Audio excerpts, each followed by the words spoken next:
Azerbaijan और दूसरा देश था तुर्की। इन दोनों ने पाकिस्तान का साथ देने में चीन को मीलों पीछे छोड़ दिया और खुलकर ये भारत के खिलाफ मैदान में उतरे। लेकिन अब ये इन्हें बहुत भारी पड़ने वाला है, क्योंकि भारत ने इन दोनों देशों के कट्टर दुश्मन देश से संपर्क साध लिया है। तुर्की को भारतीयों ने ऐसा झटका दिया कि अब 24 घंटे में ही वो बिलबिलाने लगा। बाइकॉट तुर्की का अभियान इतना बड़ा होगा, ये तुर्की जो है वो पाकिस्तान का ही एक बड़ा वर्जन है। Both are failed states. एक और बहुत बड़ा ट्रेंड चल रहा है बाइकॉट टर्की करके। मोदी ने एक बयान दिया कि भारत ने पाकिस्तान से आए एक एक ड्रोन को मिट्टी में मिला दिया। दोस्तों, तुर्की के ऊपर पिछले 48 घंटों के अंदर लगातार बड़े एक्शन भारत के द्वारा लिए जा रहे हैं और अब इसमें भारत सरकार भी कूद चुकी है। बड़े बड़े कॉन्ट्रैक्ट तुर्की के साथ इस समय रद्द किए जा रहे हैं। इतना ही नहीं, भारतीय टूरिस्ट के लिए तुर्की, जो कि काफी पसंदीदा जगह थी, अब बड़े लार्ज नंबर में बुकिंग यहाँ की भी कैंसिल की जा रही है। 2021 में जो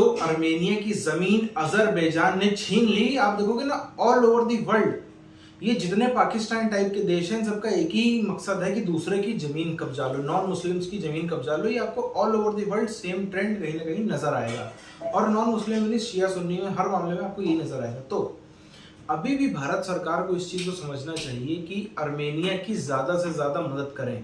आर्मेनिया को जितने हथियार पहुंचते रहेंगे, जितने हथियार अजरबैजान और तुर्की जैसे देशों पे बरसते रहेंगे, उतना ये आप अपने निजी मामले में व्यस्त रहेंगे, पाकिस्तान की कम मदद कर पाएंगे। और अभी भी भारत के अंदर बहुत बड़ी ऐसी संख्या है, भारत के अंदर बहुत बड़ी ऐसी संख्या है जो एक्स्ट्रा टैक्स देने को तैयार है, जो 8 घंटे नौकरी करते हैं, 9 घंटे नौकरी करने को तैयार हैं, ज्यादा काम करने को तैयार हैं, मगर उनकी सिर्फ इतनी ही इच्छा है भारत सरकार से कि प्लीज हमसे ज्यादा टैक्स ले लो, हम ज्यादा मेहनत कर देंगे। लेकिन आर्मेनिया टाइप के जितने देश हैं, तुर्की और अजरबैजान टाइप के देशों के, उनको ज्यादा से ज्यादा मदद भेजी जाए। दोस्तों, तुर्की के ऊपर पिछले 48 घंटों के अंदर लगातार बड़े एक्शन भारत के द्वारा लिए जा रहे हैं और अब इसमें भारत सरकार भी कूद चुकी है। बड़े बड़े कॉन्ट्रैक्ट तुर्की के साथ इस समय रद्द किए जा रहे हैं। इतना ही नहीं, भारतीय टूरिस्ट के लिए तुर्की, जो कि काफी पसंदीदा जगह थी, अब बड़े लार्ज नंबर में बुकिंग यहाँ की भी कैंसिल की जा रही है। वहीं अब खतरा मंडरा रहा है। $11 बिलियन का जो बड़ा ट्रेड तुर्की के साथ भारत का होता था, इसमें आने वाले समय में भारी गिरावट आने वाली है। सेल्बी एविएशन, ये वही तुर्की की कंपनी है जो भारत में ग्राउंड हैंडलिंग और कार्गो का काम करती थी, लेकिन अब इस पर रोक लग चुकी है। केंद्र सरकार ने तुर्की की कंपनी सेल्बी की सुरक्षा मंजूरी को रद्द कर दिया। मुंबई और अहमदाबाद एयरपोर्ट, जो कि अडानी ग्रुप द्वारा संचालित है,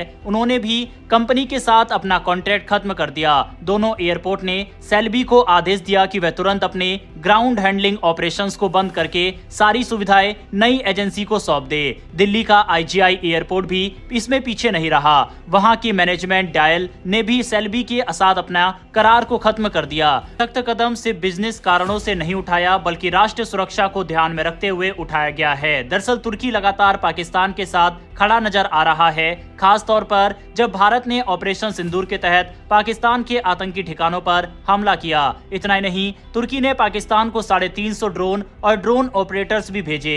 इनमें कई ऑपरेटर्स मारे भी गए। ये वही ड्रोन है जिनका इस्तेमाल भारत विरोधी गतिविधियों में हो रहा था। अजरबैजान और दूसरा देश था तुर्की। इन दोनों ने पाकिस्तान का साथ देने में चीन को मीलों पीछे छोड़ दिया। भारत के खिलाफ पाकिस्तान का जितना साथ चीन ने दिया, उससे 100 गुना साथ दिया दो और देशों ने, वो थे और खुलकर ये भारत के खिलाफ मैदान में उतरे। लेकिन अब ये इन्हें बहुत भारी पड़ने वाला है, क्योंकि भारत ने इन दोनों देशों के कट्टर दुश्मन देश से संपर्क साध लिया है। कि भारत आर्मेनिया, जो कि अजरबैजान और तुर्की का कट्टर दुश्मन देश है, इसे हथियारों की सप्लाई बढ़ाने वाला है। और हथियारों की सप्लाई ऐसी वैसी नहीं, लिटरली भारत से हथियारों का जखीरा भेजा जाएगा आर्मेनिया के लिए। भर भर कर हथियार सप्लाई किए जाएंगे और आर्मेनिया को इसी की सबसे ज्यादा जरूरत भी है। क्योंकि अगर हैरान होंगे कि 2022 से लेकर आज तक, यानी कि 2025 तक, हम $1.5 बिलियन के हथियार आर्मेनिया को ऑलरेडी बेच चुके हैं।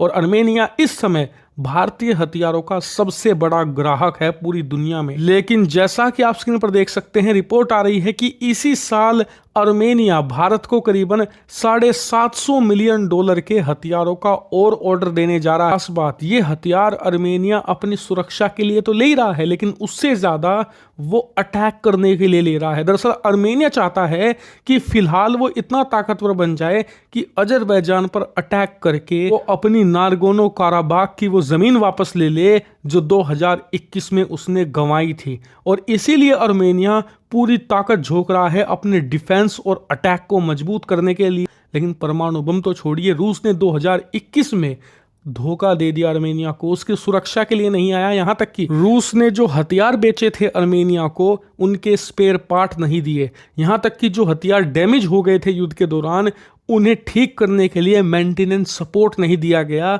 और उससे भी ज्यादा बदतर बात तो ये कि रूस अर्मेनिया के दुश्मन देश अजरबैजान और तुर्की से जा मिला।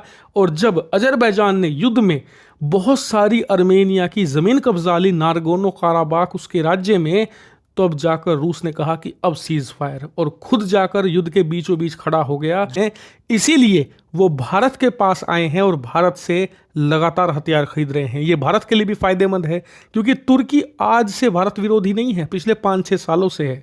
और इसीलिए जब से तुर्की पाकिस्तान को सपोर्ट देता है, भारत अर्मेनिया को सपोर्ट वैसे ही देता है ताकि अजरबैजान और तुर्की के खिलाफ अर्मेनिया को ताकतवर बनाकर उन्हें वहां पर प्रेशर में लाए। भारत की ये नीति कितनी तरीके से कारगर साबित हो रही है आप स्क्रीन पर देख सकते हैं। ये कोई आर्टिकल या बयान नहीं है, ये अजरबैजान और तुर्की की चीखें हैं जिसमें वो चीख कर भारत से कह रहे हैं कि संयम बरतो, अर्मेनिया को हथियार मत दो, हमें भारी पड़ेगा। टर्की जो है वो पाकिस्तान का ही एक बड़ा वर्जन है। बोथ आर फेल्ड स्टेट्स, दोनों ही बहुत ही फ्रस्ट्रेटेड हैं। टर्की भी यूरोप का हाथ जोड़ते जोड़ते पक गया है कि हमें घुसने दो, हमें घुसने दो। उसको किसी ने आने नहीं दिया, लात मार के भगा दिया। नेटो वालों ने चलो 52 में ले लिया था, उस समय सब रशिया के खिलाफ थे, बट अब नेटो वाले भी उसको नहीं पसंद करते हैं। सो अब टर्की करे तो करे क्या, मतलब इट्स लाइक, और उसकी जो ट्रेडिशनल जो दुश्मन है, इंडियन आर्मी ने ऑटोमन एम्पायर को बर्बाद करके रख दिया, एकदम खत्म कर दिया। तुर्की को भारतीयों ने ऐसा झटका दिया कि अब 24 घंटे में ही वो बिलबिलाने लगा है, भारत के सामने गिड़गिड़ाने लगा है। 24 घंटे भी अभी नहीं बीते हैं कि बाइकॉट तुर्की का अभियान भारत के लोगों की ओर से सोशल मीडिया पर शुरू किया था, और इसका असर इतना बड़ा होगा ये तुर्की ने भी नहीं सोचा था। लोग खुद निकलकर, भारत सरकार की ओर से कोई अपील नहीं की गई है, सरकार ने इस पर कोई स्टैंड अभी नहीं लिया है, लेकिन भारत के लोग स्वतः स्फूर्त तुर्की को सबक सिखाने के लिए निकल पड़े और 10 दिनों तक वहां पर मेडिकल सहायता भेजकर लाखों लोगों की न सिर्फ जान बचाई बल्कि आर्थिक सहायता भी तुर्की को दी थी। लेकिन वो तुर्की गद्दार निकला, मक्कार निकला, धोखेबाज निकला, पीठ में खंजर घोंपने वाला निकला। जब भारत पर संकट आया तो उसने भारत का साथ देने के बजाय, न साथ देने के बजाय या फिर तटस्थ रहने के बजाय भारत के दुश्मन पाकिस्तान की मदद की। सरकार ने तुर्की को कैसे बेइज्जत किया, ये मोदी ने एक बयान दिया कि भारत ने पाकिस्तान से आए एक एक ड्रोन को मिट्टी में मिला दिया। पाकिस्तान से आए एक एक ड्रोन को भारत के स्वदेशी हथियारों ने हवा में ही उड़ा दिया।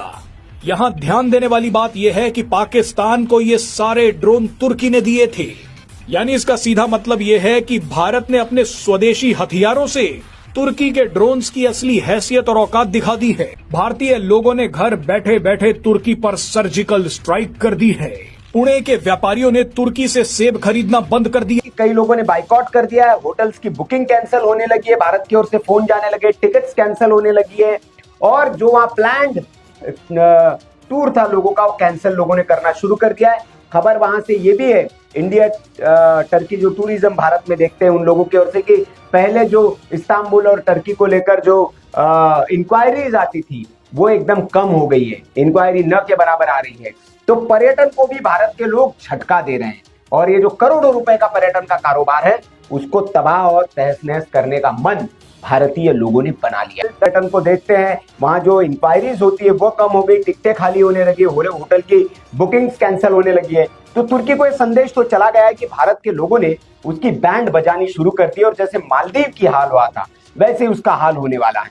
तो इसलिए तुर्की जो है वो अब गिड़गिड़ाने लगा है। पर्यटन मंत्रालय की ओर से पोस्ट आ गई है उसकी, और कहा रहा है कि हम आराम और सुरक्षा का ख्याल रखेंगे, आप आइए जरूर। आम जनता से लेकर भारत सरकार तक तुर्की और अजरबैजान के खिलाफ जो है पूरा का पूरा भारत जो है वो एकजुट खड़ा हो गया है।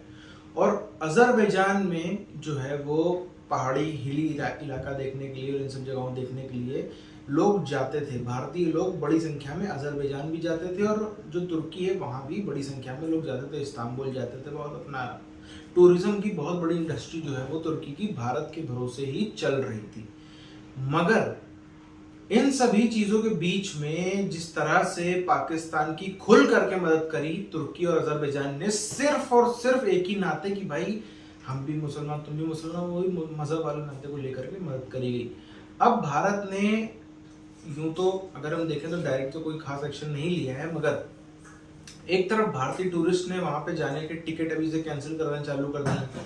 जो तुर्किश सेब आता है, जो बाकी कुछ प्रोडक्ट्स आते हैं, उन सब की अभी से कटौती कर दी गई है। हालांकि तुर्की का बहुत सारा माल और भी भारत के अंदर आता है, उसकी भी अभी कटौती किया जाना जरूरी है और धीरे धीरे उसकी तरफ में कई जगहों पर काम चल भी रहा है। मगर अगर अजरबैजान के और तुर्की के सामने जो अर्मेनिया है उसके खिलाफ रूस हो गया, रूस को चलो मैं कोई दोष नहीं दूंगा क्योंकि रूस की अपनी मजबूरियां हैं। रूस के खिलाफ पूरा का पूरा क्रिश्चियन वर्ल्ड एकजुट खड़ा हो गया, पूरा का पूरा यूरोप, अमेरिका, सारे के सारे जो खास तौर पर क्रिश्चियन देश हैं वो सारे के सारे रूस के खिलाफ खड़े हो गए। तो वहां पर बहुत जरूरी था ये रूस के लिए कि वो एक इस्लामिक देशों से अपनी दोस्ती बनाए। उसकी अपनी मजबूरियां, उसके अपने कारण है जिसके चलते रूस ने फैसला किया। मगर अर्मेनिया वो देश है जिसके संग में ना कोई नेटो खुल करके आया, ना कोई समर्थन में आया। भारत ने थोड़ी बहुत मदद जरूर करी, मगर जो मदद करी वो किसी भी तौर पर ज्यादा कुछ खास नहीं है। मगर भारत को अब जो है वो चीज, उसकी वैल्यू भी समझ में आ रही है, उसकी इंपॉर्टेंस भी समझ में आ रही है, क्यों हमें अर्मेनिया की मदद ज्यादा करनी चाहिए। जब तक तुर्की पे, जब तक अजरबैजान पे दिन प्रतिदिन हमले नहीं बढ़ेंगे, तब तक ये लोग आज नहीं तो कल, कल नहीं तो परसों और ड्रोन्स भेज देंगे और मदद कर देंगे, वित्तीय मदद भी कर देंगे, फाइनेंशियल हेल्प भी कर देंगे। इस तरह से पाकिस्तान जो है वो और ज्यादा मजबूत पर मजबूत होता ही चला जाएगा।